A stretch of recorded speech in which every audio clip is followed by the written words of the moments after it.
시청자 여러분 안녕하십니까. 이제 3월 31일 3월달 이제 마지막 달입니다. 그리고 1사분기가 끝나는 지금 달이죠. 여러분들께서 금년 석 달간 열심히 해오셨을 것으로 생각이 되는데 또 뭐 다 마치지 못한 것은 2분기 계획 잘 세워서 성공하시기 바라고, 그리고 더 중요한 것은 이제 윤석열 당선인 정부 출범을 앞두고 제일 중요한 인사가 총리잖아요. 그래서 어제부터 한덕수 전 총리가 유력하다 이렇게 떠오르고 있어요. 그래서 저도 이미 며칠 전서부터 한덕수 전 총리가 지금 거명되고 있는 뭐 5배수, 3배수 이 안에서는 유력한 넘버원의 주자다 이렇게 말씀을 드렸는데요. 제가 보기에는 한덕수 총리로 윤석열 당선인이 낙점할 것이 거의 확실시 됩니다. 왜냐하면 이 당선인이 가면 갈수록 지금 강조하는 게 경제 아니겠습니까? 지금 이제 경제와 그 다음에 이제 외교 안보거든요. 그런데 제가 보기에는 현재 이 총리를 할 만한 그런 이 체급을 가진 사람 중에서는 한덕수 총리만큼 경제, 외교, 안보 이 세 개를 다 갖춘 사람이 실질적으로 없어요. 실질적으로. 예. 자, 이미 노무현 정부 때 경제부총리를 했고, 그 다음에 국무총리를 했어요. 그 다음에 MB 정부 때 주미 대사를 했어요. 이 주미 대사라고 하는 것은 미국 대사는 뭐 경제, 안보, 뭐 문화 다 포괄적 역할을 할 수 있는 굉장히 중요한 자리잖아요. 그래서 이 FTA, 특히 이제 통상 안보 측면에서 미국이 가장 중요한 우리 이제 동맹이자 파트너지 않습니까? 여기에서 현지 사령관을 한 거예요. 자, 그리고 경제 문제에 대해서는 경제부총리를 했고, 그리고 또 FTA라고 하는 엄청난 작업을 또 성공적으로 완수했어요. 더더욱이 노무현 정부에서 통상교섭본부장을 했어요. 그러니까 이 경제 중에서도 이제 통상 문제 전문가지 않습니까? 이러다 보니까 윤석열 당선인이 강조하고 있는 경제와 외교와 안보 이 세 개를 한 몸에 이 머릿속에 완전히 다 채우고 있는 분은 현재 거명되고 있는 사람들 중에서는 한덕수 전 총리 밖에는 없어요. 그래서 이 어제 장제원 이 비서실장이 직접 한덕수 전 총리를 만나서 수락 의사를 타진했고, 이 한덕수 총리가 말이죠. 이제 보도, 뭐 이제 언론들 전화를 받을 거 아니겠어요? 이 조선일보 통화에서는 아직 총리 인선의 최종 프로세스가 끝나지 않아서 뭐라 말하기 어렵다. 국가가 필요로 한다면 봉사를 해야 할 것이다. 이 얘기는 다 내락 받은 거나 마찬가지의 뭐 감을 가지고 있든지 아니면 실질적으로 내락을 받았든지 둘 중에 하나가 아니겠습니까? 그래서 이런 얘기를 한 걸 보면, 그리고 또 이 다른 언론과의 인터뷰를 통해서는요, 인사검증 동의서를 냈을 뿐이다. 그리고 그래서 이 세 마디를 함축을 해보면 끝났다 이렇게 저는 이제 봅니다. 그리고 윤석열 당선인 측에서도요, 한덕수 전 총리가 유력한 후보로 검토되고 있고 당선인의 최종 결심이 남은 단계다. 그리고 한덕수 총리 사실상 검증을 다 끝냈다. 인사 검증을 끝냈는데 문제가 없다는 판단을 내렸다. 이렇게 지금 밝히고 있습니다. 그래서 말이죠. 이러한 한덕수 총리가 가지고 있는 이러한 자질과 역량, 이건 다 검증이 됐잖아요. 그리고 윤석열 당선인이 생각하고 있는 국정운영의 큰 방향, 이것이 둘이 딱 맞닿는 거예요. 특히 지금 현재 여소야대에서 이 국회 검증을 통과해야 되는데 민주당이 172석이잖아요. 이러다 보니까 민주당 하면 호남이잖아요. 이분이 호남 출신이야. 전북 전주 출신. 이것도 상당히 큰 요인이 됐다. 그래서 민주당과의 어떤 이 검증 문제를 해결하기도 하고, 그리고 앞으로 민주당 지금 최소한도 내후년도 총선 때까지는 이 민주당 협치가 불가피하지 않습니까? 문재인 대통령 같이 우리가 독주할 수 있는 여건이 안 되고 또 설령 독주할 수 있는 다수당의 위치에 있다 하더라도요, 민주당이 이번에 왜 실패했어요? 독선 5만 불손이잖아요. 그래서 우리 윤석열 정부는 민심을 또 존중한다고 약속도 했기 때문에 독주하면 안 돼요. 그래서 최소 2년간은 협치가 굉장히 중요한 과제인데, 이 한덕수 전 총리의 경우에는 이러한 협치 능력도 충분히 있을 것이다. 왜 민주당이 자기네 이 호남 출신이 또 총리가 돼가지고 협치하자는데 이거 거부하면 민주당 표 또 잃죠. 이번에도 13%가 우리 윤석열 후보한테 제일 많이 왔지 않습니까? 그러기 때문에도 이 협치에도 굉장히 중요하고, 그 다음에 이제 코로나 민생 위기 속에서 임기 초반 경제적 승부를 봐야 한다는 게 당선인 생각인데, 그러려면은 이 국제 경제 전쟁이 지금 격화되고 있기 때문에 외교 역량까지 갖춘 한 총리가 적임자다. 이렇게 당선인 측에서는 지금 입장을 발표하는 것으로. 자, 그래서 한 축으로는 경제팀, 다른 한 축으로는 외교 안보팀. 이 두 축을 중심으로 해서 지금 내각 인사를 지금 뭐라고 그럴까요? 이 조각을 하고 있는 그런 상황이고요. 특히 이 한덕수 전 총리는 주미 대사할 때 당시 부통령이었던 바이든하고 친분 관계도 또 일정 부분 쌓아 놓은 것으로 그렇게 알려지고 있습니다. 그리고 한덕수 총리로요, 교통 정리가 잘 된 게 쉽게 된 것이 임종련 전 금융위원장도 이 검토를 했는데, 임종룡도 이 경제비서관과 기재부 1차관, 그리고 국무조정실장, 그 다음에 금융위원장, 이거를 쭉 해왔거든. 아주 전통적 경제 관료이고요. 그 다음에 전남 보성 출신이에요. 그런데 본인이 고사를 했다고 합니다. 그리고 최준경 전 장관도 검토를 했다고 그래요. 그래서 이런 분들은 이제 강요로 내각에 다시 자리를 잡을 것이다. 이렇게 지금 전망이 나오고 있어요. 그리고 또 한덕수 총리가 거의 낙점됐다라고 제가 낙점할 수밖에 없을 것이다 판단하는 또 중요한 이유는 이 3배수 안에 들은 사람 중에 한 사람이 김한길이에요. 근데 김한길 위원장은 이 통합에 굉장히 역할을 하고 싶어 한다. 이런 얘기를 주변에 하고 다닌다는 거예요. 그리고 이제 당선인 측 입장도 지금 이제 보도에 따르면은 이 통합위원장의 경우에는 총리급으로 대우하겠다. 그래서 각 산하의 분과위원장을 쫙 구성한다. 이렇게 돼 있고, 지금 분과위원장들 이름이 쭉 나오고 있는 상황이지 않습니까? 그래서 이 김한길, 더군다나 건강 문제도 있고, 그러니까 통합위원장 쪽으로 방향을 정한 것 같아요. 그리고 김한길 위원장도 이제 총리는 경제 전문가가 하는 게 맞아. 이런 얘기를 또 한다는 거 아니에요. 이 경제, 그러면 지금까지 나와 있는 당선인 측 생각하고 김한길은 총리 안 가겠다는 거하고 똑같지 않습니까?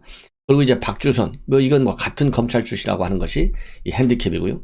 그 다음에 또 문화일보에서 보도는 김병준 위원장이 3배수에 들어갔다라고 보도가 나오고 있는데요. 이 김병준 위원장은 또 한편으로 나는 입각보다는 학자로서 남겠다, 이러한 희망을 가지고 있다고 그래요. 그러다 보니까 자연스럽게 교통 정리가 된 측면, 이것도 한덕수 총리의 이 총리설에 상당한 힘을 주는 부분이 아닌가, 저는 그렇게 생각을 합니다. 자, 그래서요, 이제 사실상 이제 총리까지는 이제 결론이 난 것 같고, 그 다음에 이제 중앙일보의 단독 보도를 보면요, 중앙일보의 단독 보도를 보면 지금 당선인 측에서는요, 당선인이 강조하고 있는 것이 능력이잖아요. 실력 최고.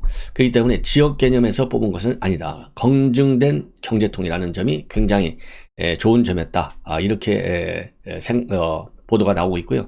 자, 그래서 이제는 윤석열 당선인의 윤석열의 시간이다. 윤석열 후보가 낙점만 하면 이제 끝난다. 이런 상태입니다.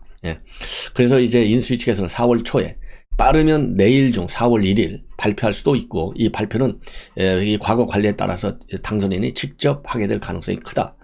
그리고 또 하나, 이 총리 발표를 앞두고 인선에 영향을 주는 게 바로 한미동맹 강화 방침인데요.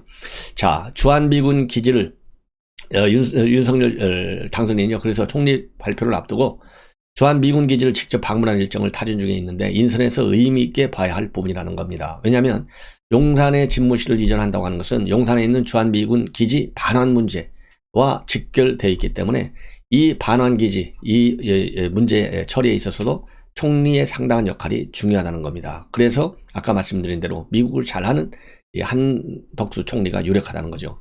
자, 그런데 그러면 인연이 어떻게 되어 있느냐? 10년여 전에 주미 대사 때 당선인하고 한 차례 만난 적이 있고요. 최근 지난 2월 10일 날 윤석열 당선인과 재경 전국 도민의 신년 인사에서 한 테이블에 앉아서 식사를 했다는 겁니다. 예. 자, 그리고 이제 한덕수 전 총리는 인사검증에 동의를 했지만은 총리로 내정됐다는 통보는 아직 받지 못했다. 이렇게 이 언론에 밝히고 있고요. 이 중앙일보 단독 보도를 보면 지금 각 부처 장관들 이름이 쭉 나와요. 경제부총리는 추경호, 최상목, 제 인수위 경제 1분과 간사, 행안부 장관에는 김기현, 윤한홍, 이양수 의원하고 홍문표 의원은 농축산부 장관, 해양수산부 장관, 이명수 의원은 보건복지부 장관. 이명수 의원은요, 충남지사 나오려다가 현역이기 때문에 지금 뒤로 빠져 있어요. 그러다 보니까 보건복지위원장을 했기 때문에 보건복지 장관. 그리고 홍문표 의원의 경우는요, 농수산 AT 공사 이 사장도 했어요. 그래서 아마도 농림축산식품부나 해양수산부 장관으로 거론되는 것 같고요. 국방장관 후보로는 신원식 의원, 쓰리스타 출신이죠. 그 다음에 인수위원인 이종섭 전 합참차장, 이분도 쓰리스타 출신의 육사. 그 다음에 과기부 장관에는요, 안철수 개인 신용현 전 의원, 그리고 산업통상자원부 장관에는 이창양 인수위 간사, 이런 하마평이 나오고 있다고 합니다.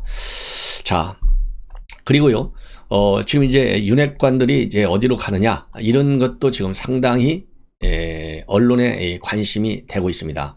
그래서 윤핵관과 관련된 언론 보도를 보면요, 지금 이제 제일 중요한 것이 이 권성동, 그 다음에 장제원, 이런 분이 이제 윤핵관의 이제 핵심으로 지금 뭐라고 그럴까요? 거론되고 있는 분들이지 않습니까? 예. 그런데 이 윤핵관의 핵심으로 거론되는 분들도 대충 제가 보기에는요, 정리가 끝나지 않았나 하는 생각이 들어요. 오늘 이 조선일보에 윤이 교통정리했나, 권성동 원내대표 고심하고 있고 장제원은 국회 복귀한다, 이런 보도가 나와 있습니다. 그래서 측근들 행보도 이제 제법 자세하게 나오고 있습니다. 예.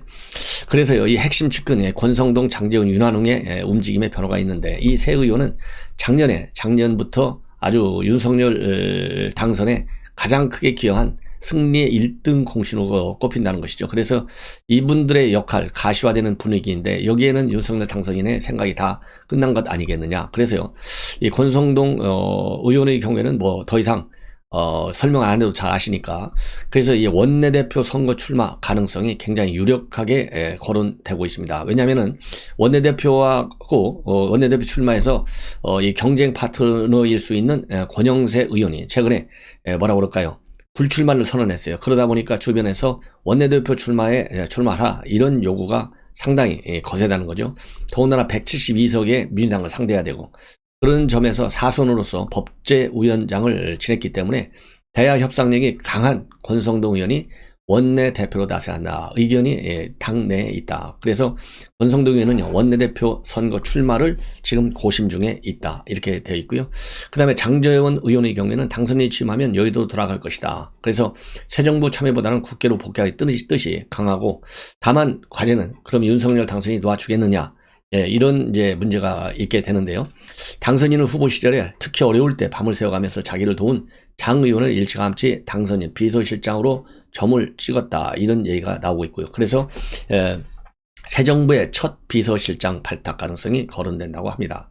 다만 장 의원은요, 주변에서 2024년 총선 때 4선에 성공한 후에 2026년 부산시장에 도전한다, 이런 관측도 주변에 나오고 있습니다. 그리고 당선인은 주변에요, 이 장 의원이 장차 부산을 싱가포르 같은 도시로 만드는데 기여했으면 좋겠다라는 뜻을 밝힌 것으로 알려지고 있어요. 그래서 장 의원은 어디에 있든 간에 당선인이 필요할 때 중요한 역할을 맡게 될 것이다. 그리고 재선의 윤한홍 의원은요, 지난 6월 달에 본래 6월 경남지사 선거 출마를 검토했는데요, 당선인이 추진하는 지금 집무실은 TF 팀장을 맡고 있어서 지사 출마는 접었다고 합니다. 그래서 당선인이 이전 작업 끝까지 잘 챙겨달라, 이렇게 요청을 했기 때문에 어쩔 수 없었고, 따라서 윤 장관의 경우에, 윤한홍 의원의 경우에는요, 행안부 장관을 맡아서 직접 집무실 이전 작업을 챙길 것이다, 이런 관측이 나온다고 합니다.